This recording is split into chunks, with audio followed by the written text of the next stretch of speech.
Menpan RB keluarkan surat keputusan terbaru mengenai penataan tenaga honorer menjadi P3K paruh waktu. Pembahasan mengenai tenaga honorer menjadi P3K paruh waktu ini memang masih menjadi perbincangan hangat. Pasalnya masih banyak pertanyaan mengenai nasib tenaga honorer yang diangkat menjadi P3K paruh waktu. Tenaga honorer yang diangkat menjadi P3K paruh waktu memiliki nasib yang jelas dengan dihadirkannya Serat Keputusan Menpan RB No. 16 tahun 2025.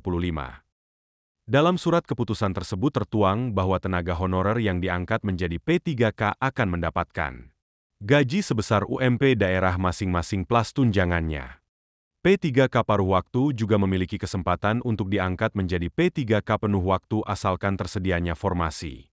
Sedangkan dalam surat keputusan Menteri PAN RB No. 15 tahun 2025 mengatakan bahwa ada kriteria tambahan tenaga honorer yang akan diangkat menjadi PPPK paruh waktu melalui seleksi PPPK tahap 2 yaitu 1. Honorer yang tak memenuhi syarat, TMS, seleksi administrasi pengadaan tahap 1. 2. Honorer yang tak memenuhi syarat, TMS, seleksi administrasi pengadaan CPNS. 3. Honorer yang melamar pengadaan ASN 2024. 4. Honorer yang memenuhi syarat, MS, namun tidak mengikuti seleksi kompetensi pengadaan P3K. 5. Honorer yang memenuhi syarat, MS, seleksi administrasi namun tidak mengikuti seleksi kompetensi CPNS 2024. Namun 5 kriteria tenaga honorer yang diberikan kesempatan ini hanya untuk golongan tenaga honorer yang terdata di database BKN saja.